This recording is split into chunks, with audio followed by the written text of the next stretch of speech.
बातमी जरा वेगळी आहे, राजकारणाशी थेट संबंध नसलेली मात्र तितकीच महत्त्वाची। बॉलिवूडचा भाईजान टायगर सलमान खानच्या घरावर गोळीबार करणाऱ्या बिश्नोई टोळीच्या शूटर्सना मुंबई पोलिसांनी बेड्या ठोकल्यात। कोण आहे ते शूटर्स, कुठे पसार झाले होते, कसे लागले पोलिसांच्या हाती, काय होता हा प्लॅन ज्यामुळे टायगरच्या सुद्धा नाकी नऊ आले, पाहूया सविस्तर रिपोर्ट।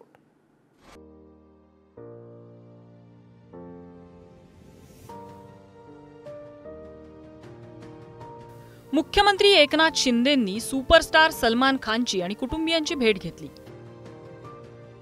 लोकसभा निवडणुकीच्या प्रचाराचा धुरळा उडत असताना मुख्यमंत्री सलमानच्या भेटीला येण्यामागे कारणही तितकंच गंभीर आहे। बिश्नोई गँगच्या शूटर्सनी सलमानच्या घराबाहेर केलेल्या गोळीबाराच्या पार्श्वभूमीवर त्यांनी ही भेट घेतली आहे।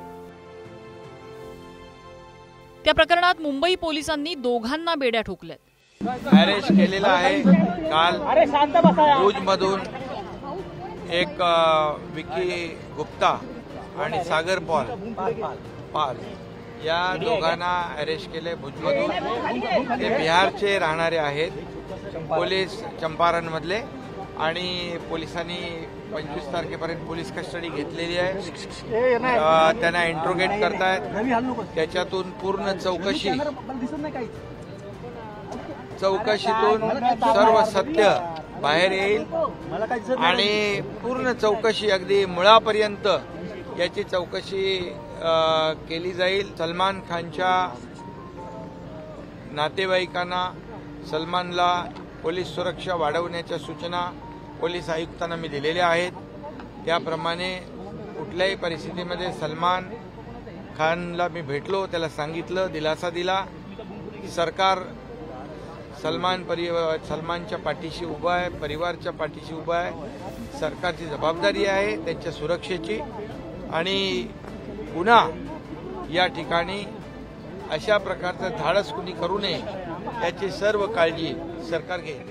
मुंबई पोलिसांच्या क्राईम ब्रांचनं ज्यांच्या मुसक्या आवळल्यात ते दुसरे तिसरे कुणी नसून ते आहेत सलमान खानच्या गॅलेक्सी अपार्टमेंट बाहेर गोळीबार करणारे शार्प शूटर्स विकी गुप्ता आणि सागर पाल। पुढच्या 10 दिवसांसाठी न्यायालयाने त्यांना पोलीस कोठडी सुनावली। बिश्नोई गँगच्या या शूटर्सना मुंबई क्राईम ब्रांचच्या पथकानं गुजरात पोलिसांच्या मदतीनं भुजमधून अटक केली। क्राईम ब्रांचची 12 पथके तयार करण्यात आले होते आणि ते सगळे पथक टीम्स यांना वेगवेगळे काम दिले होते। आपल्याला ह्यूमन इंटेलिजन्स आणि टेक्निकल इंटेलिजन्स याच्या आधारावर माहिती मिळाली की जे 2 याच्यामध्ये बाईक बॉर्न जे अक्यूज्ड आहेत त्यांची गुजरातमध्ये असण्याची शक्यता आहे। PI गोणे यांची टीम जेव्हा भुजमध्ये पोहोचली आणि आपल्याकडे लोकेशन होती अक्यूजची, आपल्या सोर्सेसच्या आधारावर आपली टीम तिथून पुढे एक 40 किलोमीटरवर गेली आणि ते दोन्ही जे आरोपी होते ते तिकडे आपल्याला मिळाले आणि ते ताब्यात घेण्यात आले होते। वांद्र्यात सलमान खान राहत असलेल्या गॅलेक्सी अपार्टमेंटवर गोळीबार झाला, त्यामुळे मुंबईकरांसह सलमानचे कुटुंबीय आणि चाहत्यांचा रविवार काहीसा दहशतीच्या वातावरणात उजाडला। धक्कादायक बाब अशी की अवघ्या 4 गोळ्यांनी हादरवून सोडण्याचा कट मागील कित्येक दिवसांपासून रचला जात होता। मुंबईचं उपनगर असलेल्या पनवेलमध्ये हे दोघं आरोपी ठाण मांडून बसले होते। तिथून अवघ्या 10 किलोमीटरवर असलेल्या सलमानच्या फार्म हाऊसवर आणि गॅलेक्सी अपार्टमेंटवर त्यांचं बारीक लक्ष होतं। अनेकदा त्यांनी दोन्ही ठिकाणांची रेकी सुद्धा केली आणि या कटात वापरलेली बाईक सुद्धा त्यांनी रायगडमधूनच खरेदी केल्याचं समोर आलंय। पनवेलमधील माझ्या पाठीमागे हे पाहू शकता तुम्ही, जी श्री राधाकृष्ण अपार्टमेंट आहे, हरिग्राम आहे, आणि या इमारतीमध्ये हा दोन्ही आरोपी इथे वास्तव्यास होते। सलमान खानच्या घराबाहेर गोळीबार झाल्याप्रकरणी जे येथील पनवेलमधील जे नागरिक आहेत ते देखील भयभीत झालेले आहे। या प्रकरणी पोलिसांनी 2 संशयितांना ताब्यात देखील घेतलेला आहे। पनवेलमधल्या हरिग्राम मधील एका अपार्टमेंटमध्ये राहत असल्याची माहिती पोलिसांना मिळाली होती, त्यानंतर पोलिसांनी त्यांना ताब्यात घेतलं आहे। हरिग्राम भागातील राधाकृष्ण अपार्टमेंट हे संशयित वास्तव्यात होते। गेल्या 1 ते 1.5 महिन्यांपासून हे संशयित इथे होते। रविवारी पहाटे दोघं आरोपी बाईकवरून वांद्रे परिसरात आले। बरोबर 4:55 त्यांची बाईक सलमानच्या घरासमोर आली। त्यावेळी विकी बाईक चालवत होता, तर मागे बसलेल्या सागरनं गॅलेक्सी अपार्टमेंटच्या दिशेने 5 गोळ्या झाडल्या। त्यातली एक गोळी सलमानच्या घराच्या गॅलरीत पडली आणि एक भिंतीला लागली। गोळीबार करणारे आरोपी विकी आणि सागर यांनी दुचाकीवर सवार होत तिथून पळ काढला। ही दुचाकी माउंट मेरीच्या इथे सोडून त्यांनी थेट गुजरातला ते पळून गेले। मुंबई पोलिसांनी चक्र फिरवले आणि गुजरात पोलिसांना फोन केला।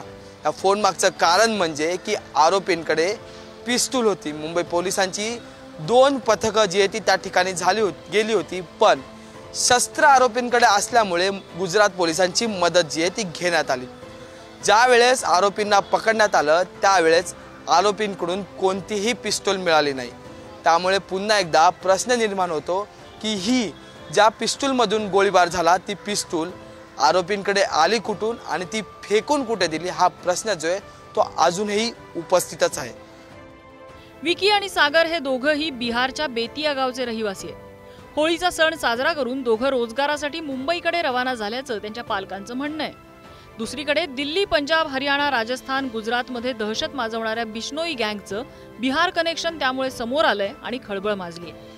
याआधी सिद्धू मुसेवाला हत्या प्रकरणात पुण्याचं कनेक्शन चर्चेत आलं होतं। स्वतःसह कुटुंबियांच्या उदरनिर्वाहासाठी सागर 2 वर्ष हरियाणात नोकरीला होता।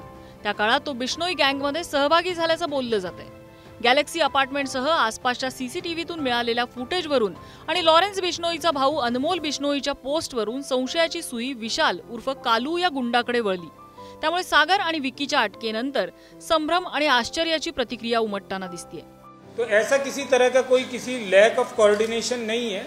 हमारे हिसाब से जो 2 एक्यूज थे उनके बारे में हमें एक basic information during investigation mill रही थी। बाद में जैसा कि मैंने कहा ह्यूमन इंटेलिजेंस और टेक्निकल इंटेलिजेंस के आधार पर वो इन्फॉर्मेशन और थोड़ी प्रेसाइज हो गई और जो 2 आरोपी एक्यूज हमने उसमें पकड़े हैं, एक विक्की गुप्ता है 24 साल का, दूसरा सागर कुमार पाल है 23 साल का। ये दोनों लोग वेस्ट चंपारण डिस्ट्रिक्ट के रहने वाले हैं। एज ऑफ नाउ ये दोनों लोगों को हमने पकड़ा है। ऐन निवडणुकीच्या धामधुमीत सल्लू मियाच्या घरावरील गोळीबारानं खळबळ माजली। निवडणूक प्रचाराच्या गडबडीतही राजकारण्यांसह अनेकांनी घरी जाऊन सलमानसह कुटुंबियांना धीर दिला। सलमान आणि त्याचे कुटुंबीय या गोळीबाराकडे सपशेल दुर्लक्ष करत ठरलेल्या दिनचर्येनुसार कामाला सुद्धा लागले आहेत। आता या दोघा आरोपींच्या चौकशीत त्यांचे म्होरके, सूत्रधार यांना शस्त्रास्त्रांसह रसद पुरवणाऱ्यांची नावं सुद्धा समोर येतील। हा त्यांचा पहिलाच टास्क होता की याआधीही त्यांनी असे गुन्हे केले आहेत या प्रश्नाचं उत्तरही मिळेल। त्यांच्यासह त्यांना आश्रय देणारे, वाहन उपलब्ध करून देणारे यांच्या मागे सुद्धा चौकशीचा ससेमिरा लागेल। त्यामुळे गॅलेक्सीवरील गोळीबाराचे धागे कॅनडासह आणखी कुठे कुठे नेतायत, आणखी किती जणांना या प्रकरणात बेड्या पडतायत याकडे आता सगळ्यांचं लक्ष लागलंय। मुंबईहून निखिल चव्हाण, अजय माने, रिद्देश हातिम, पनवेलहून शिल्पा नरवडे आणि राशीद इनामदारसह ब्युरो रिपोर्ट, पुढारी न्यूज।